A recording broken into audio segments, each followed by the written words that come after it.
Tectonic causes of earthquakes. എർത്തിക്വേക്സിൻ്റെ tectonic cause, earthquakes ഉണ്ടാകാനുള്ള കാരണങ്ങൾ ഞാൻ പറഞ്ഞു. ഫാൾട്ടിംഗ് ആണ്. ഭൂമിയിൽ എവിടെയെങ്കിലും സഡൻ ആയിട്ടുണ്ടാകുന്ന ഒരു റപ്ചറാണ്, പെട്ടെന്നുണ്ടാകുന്ന പൊട്ടലാണ് എർത്തിക്വേക്സിന് കാരണം. അത് എങ്ങനെയാണ് ഉണ്ടാവുക? Earthquakes are caused by faulting. Faulting ആണ് പ്രധാനപ്പെട്ട കാരണം. Faulting associated with tectonic activity constitute the most widespread cause of earthquakes. Faulting ആണ് എർത്തിക്വേക്സിന് കാരണം എന്ന് പറഞ്ഞു. ഈ ഫാൾട്ട് ഉണ്ടാവാനുള്ള കാരണം, ഭ്രംശനം ഉണ്ടാവാനുള്ള കാരണം ടെക്ടോണിക് ആക്ടിവിറ്റിയാണ്. ടെക്ടോണിക് ആക്ടിവിറ്റി എന്ന് പറഞ്ഞാൽ നമുക്കറിയാം, കഴിഞ്ഞ വർഷം നിങ്ങൾ പഠിച്ചിട്ടുണ്ട്, പ്ലേറ്റ് ടെക്ടോണിക്സ് എന്ന് പറയുന്ന ഭാഗം. ഭൂമിയെ കുറേ പ്ലേറ്റുകളായിട്ട് വേർതിരിച്ചിട്ടുണ്ട്. ഈ പ്ലേറ്റുകൾ പരസ്പരം സഞ്ചരിച്ചുകൊണ്ടിരിക്കുകയാണ്. ഈ സഞ്ചരിക്കുന്നതിൻ്റെ ഫലമായിട്ട് ഭൂമിയിൽ ഫാൾട്ട് ഉണ്ടാകാം. ഇത് വ്യത്യസ്ത തരത്തിലുള്ള ചലനങ്ങളാണ്. പരസ്പരം അടുത്തു വരുന്ന ചലനങ്ങളുണ്ട്, പരസ്പരം അകന്നു പോകുന്ന ചലനങ്ങളുണ്ട്, പരസ്പരം ഒരസി നീങ്ങുന്ന ചലനങ്ങളുണ്ട്. Divergent plate boundaries, convergent plate boundaries, transform fault plate boundaries, ഇതൊക്കെ നമ്മൾ പഠിച്ചിട്ടുണ്ട്. 3 തരത്തിലുള്ള ചലനങ്ങളുണ്ട്. പരസ്പരം അടുത്തു വരുന്നത് കൺവേർജന്റ്, പരസ്പരം അകന്നു പോകുന്നത് ഡൈവേർജന്റ്, പരസ്പരം ഒരസി നീങ്ങുന്നത് ട്രാൻസ്ഫോം ഫാൾട്ട്. ഈ 3 തരത്തിലുള്ള ചലനത്തിലും ഫാൾട്ട് ഉണ്ടാകാനുള്ള സാധ്യത ഉണ്ട്. ഈ 3 സന്ദർഭങ്ങളിലും എർത്ത്ക്വേക്സ് ഉണ്ടാകാനുള്ള സാധ്യത ഉണ്ട്. അപ്പോൾ ടെക്ടോണിക് ആക്ടിവിറ്റി കൂടുതലുള്ള പ്രദേശങ്ങളിലാണ് എർത്ത്ക്വേക്സ് ഉണ്ടാകുന്നത്. Plates are all moving. They rub against each other in some places. Convergent, divergent, transform fault boundaries. ഞാൻ പറഞ്ഞു കൺവേർജൻറ്റ് പരസ്പരം അടുത്ത് വരിക, ഡൈവേർജൻറ്റ് പ്ലേറ്റുകൾ തമ്മിൽ അകന്നു പോവുക, ട്രാൻസ്ഫോം ഫാൾട്ട് പരസ്പരം ഒരസി നീങ്ങുക. ഈ 3 സന്ദർഭങ്ങളിലും എർത്ത്ക്വേക്സ് ഉണ്ടാകാനുള്ള സാധ്യതകളുണ്ട്. ലോകത്തിലെ പ്രധാനപ്പെട്ട എർത്ത്ക്വേക്സ് എല്ലാം ഈ പ്ലേറ്റ് ബൗണ്ടറികളിലാണ്, അതല്ലെങ്കിൽ ഫാൾട്ട് ബൗണ്ടറികളിലാണ്. Convergent plate boundary, divergent plate boundary, transform fault plate boundary, ഈ പ്ലേറ്റ് ബൗണ്ടറികളിലെല്ലാം എർത്ത്ക്വേക്സ് ഉണ്ടാകാനുള്ള സാധ്യതകളുണ്ട്. കൺവേർജൻറ്റ് പ്ലേറ്റ് ബൗണ്ടറീസിൽ 2 പ്ലേറ്റുകൾ പരസ്പരം കൂട്ടിമുട്ടുന്ന സംഭവമാണ്. 2 പ്ലേറ്റുകൾ പരസ്പരം കൂട്ടിമുട്ടുന്നത് 2 രീതിയിലാവാം. ഒന്ന് സബ്ഡക്ഷൻ ബൗണ്ടറീസ് എന്ന് പറയും. അതായത് 2 ഓഷ്യാനിക് പ്ലേറ്റുകൾ അല്ലെങ്കിൽ ഒരു ഓഷ്യാനിക് പ്ലേറ്റോ ഒരു കോണ്ടിനെൻ്റ് പ്ലേറ്റോ തമ്മിൽ കൂട്ടിമുട്ടുമ്പോൾ ഏതാണോ വെയിറ്റ് കൂടിയത് അത് മാൻറ്റിനുള്ളിലേക്ക് ആഴ്ന്നിറങ്ങി അവിടെ ട്രഞ്ചസ് രൂപീകരിക്കും. സബ്ഡക്ഷൻ സോൺ രൂപീകരിക്കുന്നതോടൊപ്പം ട്രഞ്ചസും നമുക്ക് ലഭിക്കും. ഇവിടെയൊക്കെ എർത്ത്ക്വേക്സ് ഉണ്ടാകാനുള്ള സാധ്യതയുണ്ട്. അതുപോലെ തന്നെ കോണ്ടിനെൻ്റൽ പ്ലേറ്റും തമ്മിൽ കൂട്ടിമുട്ടിയാൽ ഫോൾഡ് ത്രസ്റ്റ് മൗണ്ടൻ ബെൽറ്റുകളാണ് ഉണ്ടാകുന്നത്.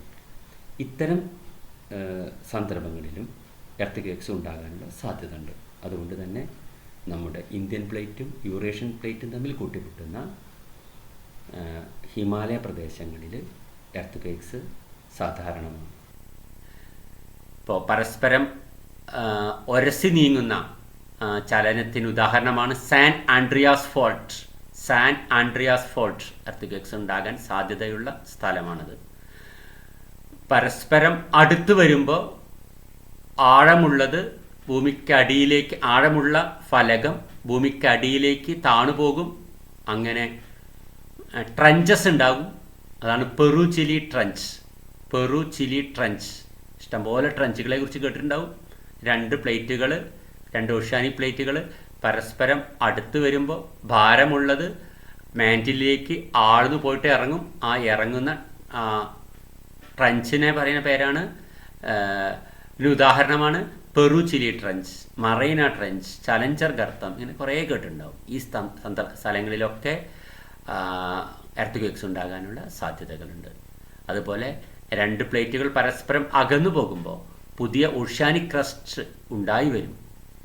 ഉദാഹരണം മിഡ് അറ്റ്ലാന്റിക് റിഡ്ജ്. സമുദ്രങ്ങളിലെ എല്ലാ സമുദ്രങ്ങളിലൂടെയും കടന്നു പോകുന്ന റിഡ്ജസ് ഉണ്ട്. മധ്യ അറ്റ്ലാന്റിക് പർവ്വത നിര, അത് പസഫിക് സമുദ്രത്തിലൂടെയും അത് ഇന്ത്യൻ മഹാസമുദ്രത്തിലൂടെയും ഒക്കെ കടന്നു പോകുന്നുണ്ട്. അവിടെയൊക്കെ രണ്ട് പ്ലേറ്റുകൾ പരസ്പരം അകന്നു പോവുകയാണ്.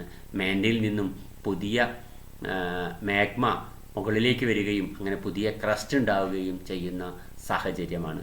ഇത്തരം സന്ദർഭങ്ങളിലും എന്തുണ്ടാവുന്നുണ്ട്? എർത്ത് ഉണ്ടാകുന്നുണ്ടെന്ന് മനസ്സിലാക്കുക. അപ്പം ടെക്ടോണിക് കോസ് പറഞ്ഞു. ടെക്ടോണിക് കോസ് ഒരു പ്രധാനപ്പെട്ട കാരണമാണ്. ലോകത്തിലെ 90% എർത്ത് ക്വേക്സുകളും ഈ ടെക്ടോണിക് കോസിൻ്റെ ഫലമായിട്ടുണ്ടാകുന്നതാണെന്ന് തന്നെ പറയാം. ടെക്ടോണിക് ആക്ടിവിറ്റിയുടെ ഫലമായിട്ടുണ്ടാകുന്നതാണെന്ന് പറയാം. ഇതല്ലാതെ non tectonic causes of earth quakes, tectonic അല്ലാത്ത, ഡയറക്റ്റായിട്ടുള്ള ടെക്ടോണിക് അല്ലാത്ത കാരണങ്ങൾ കൊണ്ടും എർത്ത് ക്വേക്സ് ഉണ്ടാകാം. വോൾക്കാനിക് ഇറപ്ഷൻ, ആ വോൾക്കാനിക് പ്രവർത്തനത്തിൻ്റെ ഫലമായിട്ട് അഗ്നിപർവ്വത സ്ഫോടനം ഉണ്ടാകുന്ന സ്ഥലങ്ങളിലും എർത്ത് ക്വേക്സ് ഉണ്ടാകാനുള്ള സാധ്യതകളുണ്ട്. അണ്ടർഗ്രൗണ്ട് ന്യൂക്ലിയർ എക്സ്പ്ലോഷൻ, അണ്ടർഗ്രൗണ്ടിൽ ന്യൂക്ലിയർ എക്സ്പ്ലോഷൻ നടക്കുന്ന സ്ഥലങ്ങളിലും എർത്ത് ക്വേക്സ് ഉണ്ടാകാനുള്ള സാധ്യതയുണ്ട്. ജയൻറ്റ് ലാൻഡ് സ്ലൈഡ്സ്, ഭയങ്കരമായ ലാൻഡ് സ്ലൈഡ് ഉണ്ടാകുമ്പോൾ, മാസ് വേസ്റ്റിംഗ് ഉണ്ടാകുമ്പോൾ, ലാൻഡ് സ്ലൈഡ് ഉണ്ടാകുമ്പോൾ, മണ്ണിടിച്ചിലുണ്ടാകുമ്പോൾ, ഉരുൾപൊട്ടലുണ്ടാകുമ്പോഴൊക്കെ എർത്ത് ക്വേക്സ് ഉണ്ടാകാനുള്ള സാധ്യതകളുണ്ട്.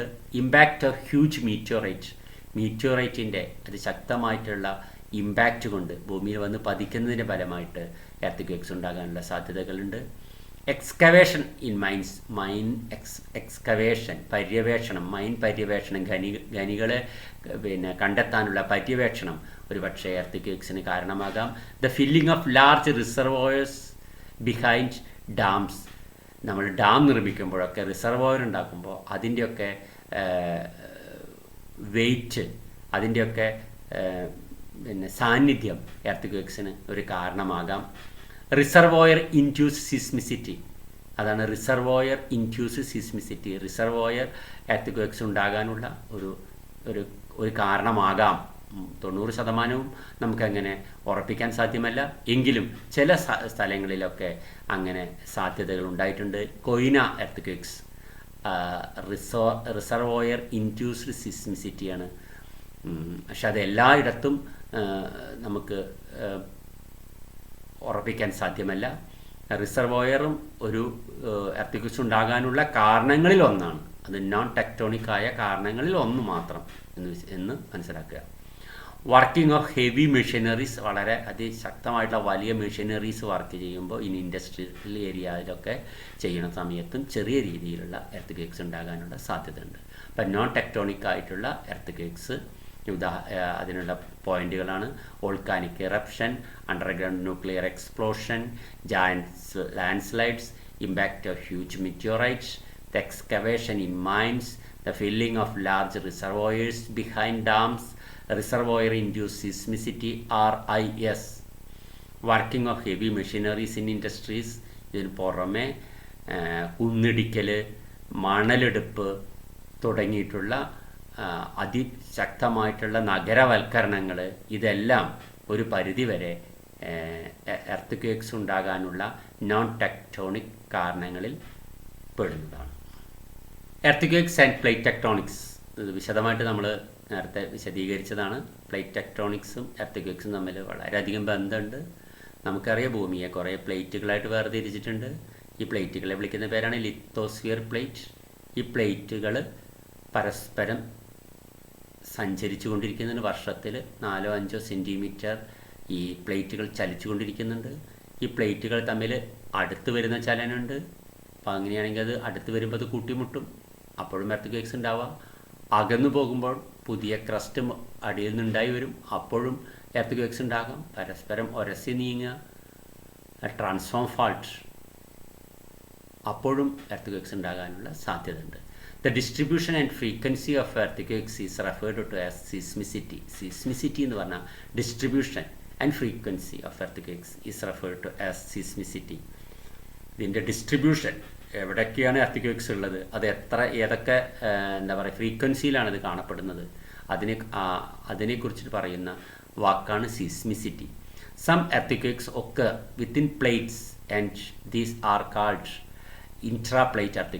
ഇപ്പോൾ പ്ലേറ്റുകൾ തമ്മിൽ കൂട്ടിമുട്ടുമ്പോഴും തമ്മിൽ ഉരസി നീങ്ങുമ്പോഴും തമ്മിൽ അകന്നു പോകുമ്പോഴും എർത്ത് ഉണ്ടാകാം.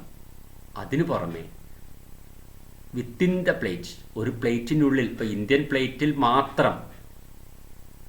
പ്ലേറ്റിൽ മാത്രം അതിനുള്ളിലുള്ള സ്ട്രെസ്സിൻ്റെ ഫലമായിട്ട് എർത്ത് ഉണ്ടാകാനുള്ള സാധ്യത ഉണ്ട്. അതിനെ പറഞ്ഞ പേരാണ് ഇൻട്രാ പ്ലേറ്റ് എർത്ത്. ചില കേരളത്തിലൊക്കെ ഉള്ള എർത്ത് പ്ലേറ്റ് മോഷൻ്റെ ഫലമായിട്ടുണ്ടാകുന്നു. പ്ലേറ്റുകൾ തമ്മിൽ കൂട്ടിയിടിച്ചുണ്ടാകുന്നതല്ല. അതേസമയം ഹിമാലയ പർവ്വതത്തിൻ്റെ അവിടെയൊക്കെ ഉണ്ടാകുന്ന ആസാം, ജമ്മു കാശ്മീർ ആ പ്രദേശങ്ങളിലൊക്കെ ഉണ്ടാകുന്ന എർത്ത് പ്ലേറ്റ് ടെക്ടോണിക്സുമായിട്ട് ബന്ധമുള്ളതാണ്. അപ്പോൾ plate ടെക്ടോണിക്സുമായിട്ട് ബന്ധമില്ലാതെ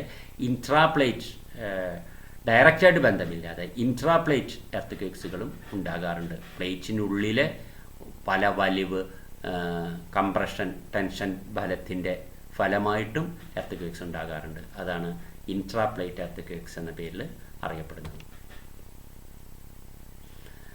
earth at divergent plate boundaries, plate ടെക്ടോണിക്സുമായിട്ട് ഏറ്റവും അടുത്ത ബന്ധമുണ്ട് എർത്ത് എന്ന് പറഞ്ഞു. Divergent plate boundaries. Divergent plate boundaries are zones where two plates move away from each other, such as the oceanic ridges. രണ്ട് പ്ലേറ്റുകൾ പരസ്പരം അകന്നു പോകുന്ന സമയത്ത് പുതിയ മാഗ്മ മുകളിലേക്ക് വന്ന് പുതിയ ക്രസ്റ്റ് ഉണ്ടാകുന്ന സ്ഥലങ്ങളിലും എർത്ത് ഉണ്ടാകാനുള്ള സാധ്യത ഉണ്ട്. ഞാൻ കുറച്ച് മുന്നേ വിശദീകരിച്ചതാണത്. നമ്മൾ കുറേ പ്രാവശ്യമായി അത് വിശദീകരിക്കുന്നു. പ്രത്യേകം ശ്രദ്ധിക്കേണ്ടതാണ്. ഷാലോ ഫോക്കസ്, അത്തരം സന്ദർഭങ്ങളിലൊക്കെ ഷാലോ ഫോക്കസ് എർത്ത് ഉണ്ടാകും. ഇത് മനുഷ്യന് ഏറ്റവും അപകടകാരികളായ earth shallow focus earth at convergent plate boundaries. രണ്ട് പ്ലേറ്റുകൾ പരസ്പരം അടുത്ത് വരുമ്പോൾ ഭാരമുള്ളത് ഭൂമിയുടെ അടിയിലേക്ക് ആഴ്ന്നിറങ്ങാനുള്ള സാധ്യതയുണ്ട്. അപ്പോഴും എർത്ത് ഉണ്ടാകാൻ വളരെയധികം സാധ്യതയുണ്ട്. കോണ്ടിനെൻ്റൽ പ്ലേറ്റും തമ്മിൽ കൂട്ടിമുട്ടുന്നതിൻ്റെ ഫലമായിട്ട് പർവ്വതങ്ങൾ ഉണ്ടാകാനുള്ള സാധ്യതകളുണ്ട്.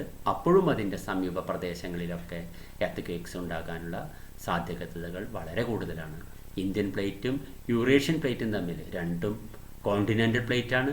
ഈ രണ്ട് പ്ലേറ്റുകളും തമ്മിൽ കൂട്ടിയിടിച്ചതിൻ്റെ ഫലമായിട്ടാണ് ഹിമാലയ പർവ്വതം ഉണ്ടായതെന്ന് വിശ്വസിക്കപ്പെടുന്നു. ഹിമാലയ പർവ്വതത്തിൻ്റെ പ്രദേശങ്ങളിലും അടുത്ത പ്രദേശങ്ങളിലൊക്കെ നമുക്ക് എർത്ത് വളരെ ഫ്രീക്വൻ്റ് ആയിട്ട് കണ്ടുവരുന്നുണ്ട്. അപ്പോൾ earth at converging plate boundaries എന്ന് പറഞ്ഞതിൻ്റെ അർത്ഥം രണ്ട് പ്ലേറ്റുകൾ അടുത്ത് വരുമ്പോഴും എർത്ത് ഉണ്ടാകാനുള്ള സാധ്യതകളുണ്ട്. മറ്റൊന്ന് earth at transform fault boundaries. രണ്ട് പ്ലേറ്റുകൾ പരസ്പരം ഉരസി നീങ്ങുമ്പോൾ നമുക്ക് എർത്ത് ഉണ്ടാകാനുള്ള സാധ്യതകളുണ്ട്. Lithosphere plates slide past one another in a horizontal fashion. San Andreas fault of California is one of the longest transform fault boundaries known. ഏറ്റവും വലിപ്പമുള്ള ഒരു ട്രാൻസ്ഫോം ഫാൾട്ട് ബൗണ്ടറിയാണ് സാൻ ആൻഡ്രിയാസ് ഫാൾട്ട്. അത് കാലിഫോർണിയയിലാണ്. അവിടെയും ഇത്തരം എർത്ത് ഉണ്ടാകാനുള്ള സാധ്യതകൾ വളരെ കൂടുതലാണ്. പ്രധാനമായിട്ടുള്ള എർത്ത് ഉണ്ടാക്കാനുള്ള മേഖലകൾ ഏതൊക്കെയാണെന്ന് പറയാം. Seismic belt of the world. രണ്ട് പ്രധാനപ്പെട്ട എർത്ത് ഉണ്ടാകാനുള്ള പ്രധാനപ്പെട്ട രണ്ട് ബെൽറ്റുകളാണ്. ഒന്ന് seismic belt of the world എന്ന് പറഞ്ഞാൽ ഒന്ന് സർക്കം പസഫിക് ബെൽറ്റ്, മറ്റൊന്ന് the Mediterranean and trans Asiatic Himalayan belt. പ്രധാനമായിട്ടും സീസ്മിസിറ്റി അല്ലെങ്കിൽ എർത്ത് ഉണ്ടാകുന്ന രണ്ട് പ്രധാനപ്പെട്ട പ്രദേശങ്ങളാണ്. ഒന്ന് സർക്കം പസഫിക് ബെൽറ്റ്, ഏറ്റവും കൂടുതൽ ഉണ്ടാകുന്ന രണ്ട് ബെൽറ്റുകളാണ്, രണ്ട് മേഖലകളാണ് ദ സർക്കം പസഫിക് ബെൽറ്റ്, മറ്റൊന്ന് the Mediterranean and trans Asiatic Himalayan belt.